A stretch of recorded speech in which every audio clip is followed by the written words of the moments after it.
또 여호와의 말씀이 내게 임하여 이르시되, 너 인자야, 주 여호와께서 이스라엘 땅에 관하여 이같이 말씀하셨느니라. 끝났도다. 이 땅 사방의 일이 끝났도다. 이제는 내게 끝이 이르렀나니 내가 내 진노를 내게 나타내어 내 행위를 심판하고 내 모든 가정한 일을 보응하리라. 내가 너를 불쌍히 여기지 아니하며 긍휼히 여기지도 아니하고 내 행위대로 너를 벌하여 내 가정한 일이 너희 중에 나타나게 하리니 내가 여호와인 줄을 너희가 알리라. 재앙이로다. 비상한 재앙이로다. 볼지어다. 그것이 왔도다. 끝이 왔도다. 끝이 왔도다. 끝이 너에게 왔도다. 볼지어다. 그것이 왔도다. 이 땅 주민아, 정한 재앙이 내게 임하도다. 때가 이르렀고 날이 가까웠으니 요란한 날이요, 산에서 즐거이 부르는 날이 아니로다. 이제 내가 속히 분을 내게 쏟고 내 진노를 내게 이루어서 내 행위대로 너를 심판하여 내 모든 가정한 일을 내게 부응하되, 내가 너를 불쌍히 여기지 아니하며 긍휼히 여기지도 아니하고 내 행위대로 너를 벌하여 너의 가정한 일이 너희 중에 나타나게 하리니 나 여호와가 때리는 이임을 내가 알리라. 볼지어다. 그날이로다. 볼지어다. 임박하도다. 정한 재앙이 이르렀으니 몽둥이가 꽃이 피며 교만이 싹이 났도다. 포악이 일어나서 죄악의 몽둥이가 되었은즉 그들도 그 무리도 그 재물도 하나도 남지 아니하며 그 중에 아름다운 것도 없어지리로다. 때가 이르렀고 날이 가까웠으니 사는 자도 기뻐하지 말고 파는 자도 근심하지 말 것은 진노가 그 모든 무리에게 임함이로다. 파는 자가 살아있다 할지라도 다시 돌아가서 그 판 것을 얻지 못하리니 이는 묵시가 그 모든 무리에게 돌아오지 아니하고 사람이 그 죄악으로 말미암아 자기의 목숨을 유지할 수 없으리라 하였음이로다. 제가 가만히 미디어를 보고 있으면요, 다른 나라 사람들과 비교해서 우리나라 사람들이 정말 좋아하는 두 가지가 있는 것 같습니다. 첫째가 땅입니다. 정말 우리나라 사람들은요, 땅 사랑이 유별난 민족이에요. 그리고 우리나라 사람들이 유별나게 좋아하는 또 한 가지가 뭐냐면 그게 아무래도 자동차 같습니다. 그러면 우리나라 사람들이 자동차를 유별나게 좋아한다는 그 증거가 뭐냐? 전 세계에서 이 자국에 자동차 산업을 가진 나라가 몇 개 안 되거든요. 그런데 자동차 산업을 가진 나라들을 보면 먼저는 당연히 미국, 그 다음에 독일, 일본, 이탈리아 이런 나라들인데 이게 다 G7 국가거든요. 세계 강국이죠. 그런데 거기에 경제 규모가 비교도 안 되는 한국이 껴있는 거예요. 이게 어떻게 가능하냐면 자국민들이 그만큼 사주고 사랑하니까 자동차 산업이 유지되는 거거든요. 그러니까 우리나라 사람들이 차를 이만큼 좋아하는 겁니다.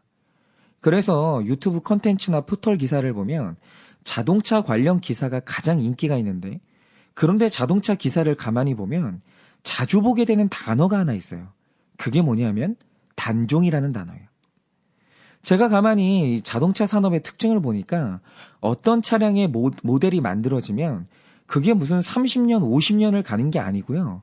굉장히 빨리 단종돼요. 그러니까 이제 그 차량은 생산이 끝나고 지구상에서 사라지는 거예요. 그런데 자동차 산업에서 이 단종, 끝이라는 단어가 가지는 더 중요한 의미가 있습니다. 그게 뭐냐? 어떤 차가 단종된다는 건 새롭고 더 좋은 차가 등장한다는 거예요. 그러니까 자동차 산업에서 뭔가 끝난다는 건 자동차가 사라진다는 게 아니고 더 나은 다음 페이지로 넘어간다는 의미가 되는 거죠. 단적인 예로 지금 자동차 시장에 거대한 변화가 일어나고 있는데 이제 곧 있으면 화석 연료로 움직이는 이 자동차의 시대는 끝나가고 있습니다. 그런데 다 아시듯이 이게 먼 미래가 아니고요. 정말 얼마 안 있으면 이제 내연기관 자동차는 단종됩니다. 그런데 내연기관차가 사라진다는 게 뭘 의미합니까?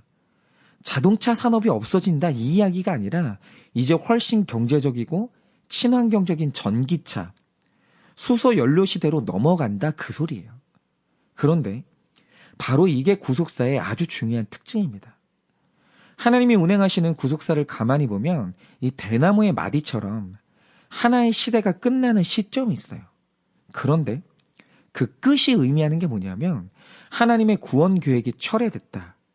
하나님이 인간을 버렸다. 이 뜻이 아니라 구속사의 다음 페이지로 넘어간다. 혹은 더 나은 계시가 곧 나타난다. 이 뜻이에요. 그러니까 구속사는 끝나잖아요. 그러면 다음으로 넘어가는 거고 더 좋은 게 나타나요. 대표적인 예로 아담과 하와가 죄를 짓고 에덴 동산에서 쫓겨나 본격적인 구속사가 막 시작됐을 때 에덴 동산 바깥의 세상은 율법도 없었고 그러니까 선지자도 없었고 족장 같은 지도자가 아무도 없었습니다. 그러자 예성보다 훨씬 더 빨리 온 땅에 이 포악함이 가득 차게 됩니다. 그러자 하나님께서는 그 시대를 끝내기로 결심하세요. 그런데 창세기 7장 4절을 보면 그 시대에 대한 청산의 의지가 얼마나 확고하신지 이렇게 기록하고 있습니다. 지금부터 7일이면 내가 40주야를 땅에 비를 내려 내가 지은 모든 생물을 지면에서 쓸어버리리라. 그러니까 이 말씀을 보면 내리는 비의 목적이 모든 생물을 지면에서 쓸어버리는 건데 여기서 쓸어버린다는 단어의 이미지를 보면 참 재밌어요. 그러니까 여러분께서 차를 타면 차량 앞 유리에 물방울이 맺혀서 시야를 가릴 때가 있거든요. 그런데 그때 하는 게 뭡니까? 와이퍼를 켜는 거예요. 그러니까 와이퍼를 한번 돌려버리는 거죠. 그러면 어떻게 됩니까? 정말 창문에서 물기가 싹 밀려나면서 흔적도 없이 사라져요. 그런데 성경을 보면 모든 지면에서 모든 생물을 없앤다고 할 때 쓰는 단어가 이 와이프라는 단어예요. 그러니까 하나님은 그 시대의 모든 흔적을 남김없이 싹 닦아내겠다는 거예요. 완전히. 그런데 중요한 건 이 시대가 그렇게 끝나요? 끝나면 일어나는 일이 뭡니까? 드디어 그 유명한 믿음의 조상 아브라함이 부름받으면서 족장 시대로 넘어가요. 그런데 여기서 중요한 건 이겁니다. 자, 구속사는 한 시대가 끝나면 반드시 다음 시대가 와요. 그리고 다음에 오는 시대는 더 선명한 계시가 오고 더 거룩한 세대가 온단 말이죠. 바로 그게 구속사에서 가장 중요한 언약의 의미예요. 하나님의 구속사는 끝나지 않는다는 거죠. 그런데 이전 세대의 끝과 새롭게 올 다음 세대가 이어지려면 이 사이에 반드시 있어야 되는 게 하나 있습니다. 그게 뭐냐면 바로 기다림이에요. 우리가 노아를 보자 이거죠. 그가 살아있을 때 포악한 역사의 한 페이지가 끝났어요. 그리고 동시에 새롭게 열린 언약 시대를 체험했던 가장 첫 사람이 누구냐? 그게 바로 노아예요. 그런데 끝과 새로운 시작 사이에서 노아가 경험한 게 뭡니까? 방주 안에서 기다린 377일의 시간이에요. 아무리 어둡고 절망적이고 답답해도 주님의 언약 안에서는 377일을 기다리면 닫힌 문이 열리고 새 땅을 밟는 날이 와요. 그게 구속사예요.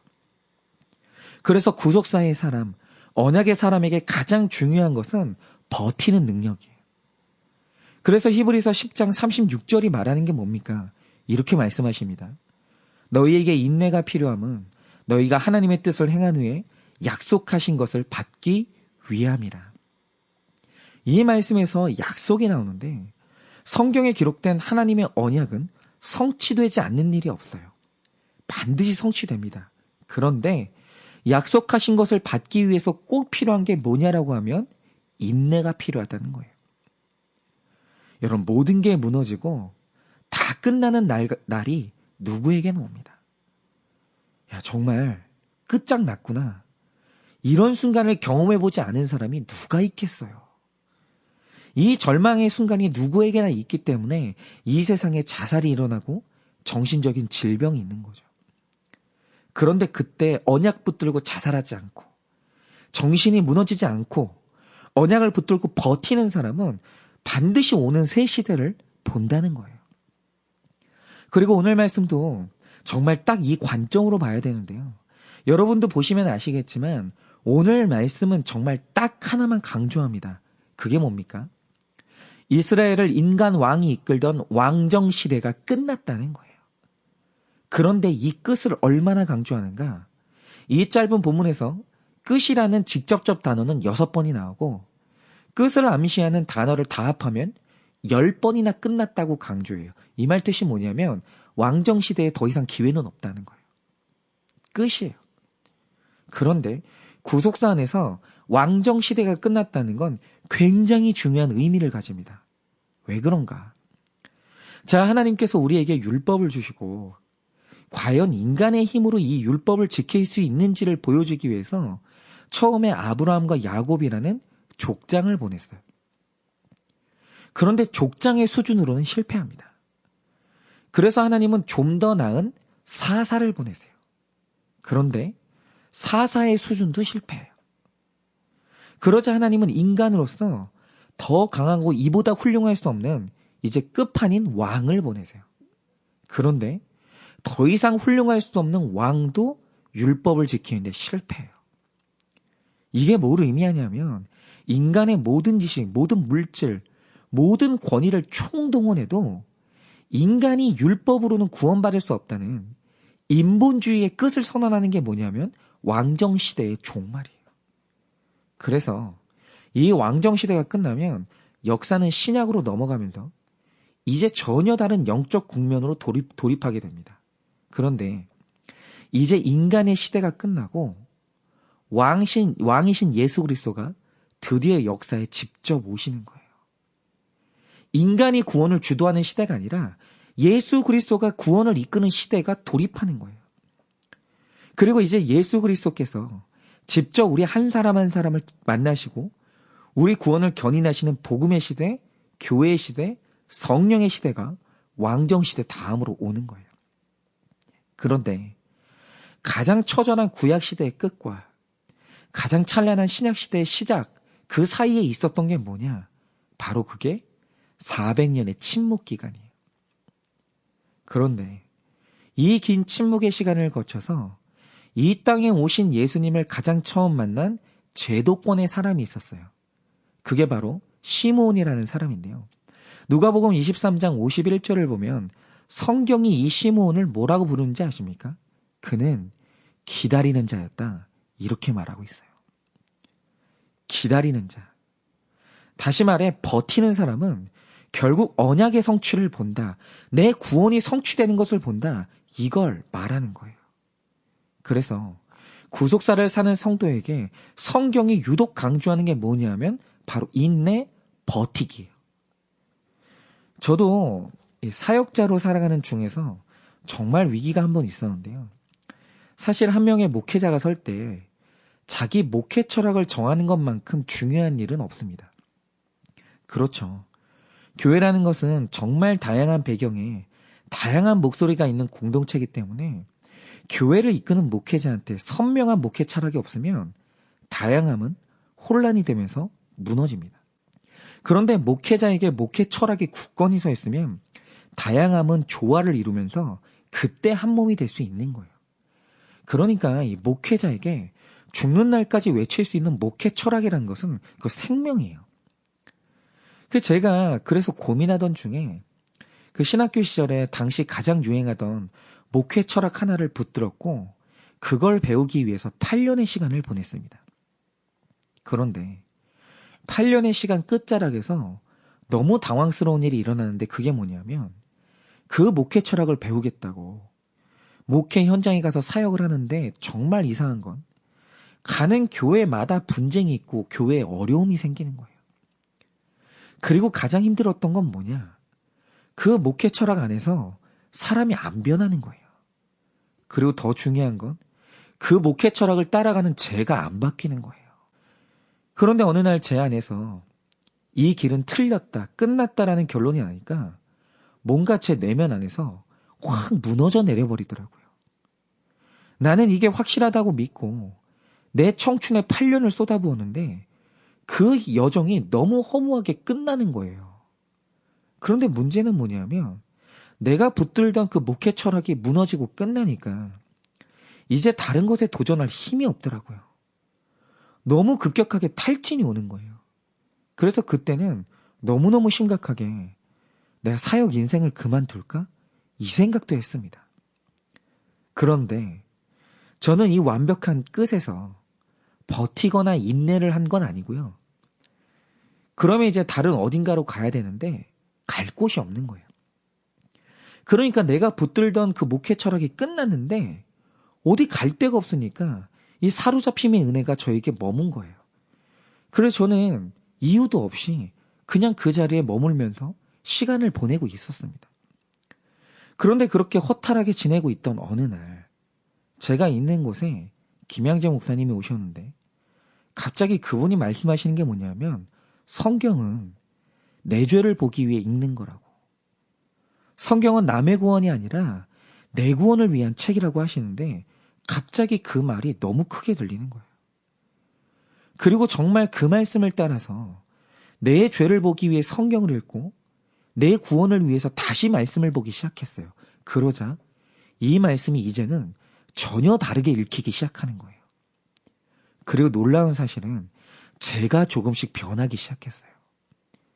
그런데 바로 그 날이 저에게 새 시대가 열리는 날이었고 오늘까지 새롭게 열린 길을 따라서 제가 살기 위해서 날마다 큐티를 하고 있습니다. 그런데 절망적인 끝났도다의 경험과 새 날 사이에 이런 기다림의 시간이 있었던 거예요. 여러분 마찬가지입니다. 만약 오늘 이 설교를 듣는 여러분의 인생에 너는 끝났도다라는 선언이 들린다면 여러분 무너지지 마세요. 이탈하지 마시고 언약의 자리에서 버텨주시기를 바랍니다.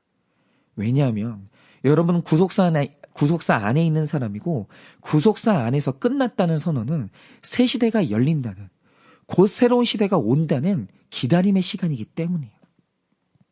여러분이 잘 버티시면 반드시 여러분의 새로운 구속사는 열리게 되어 있습니다. 그래서 많은 것들이 끝나고 있는 이 위기의 시대에 꼭 그 자리에서 말씀 붙들고 버텨내는 여러분 되시기를 예수님의 이름으로 축원을 드립니다.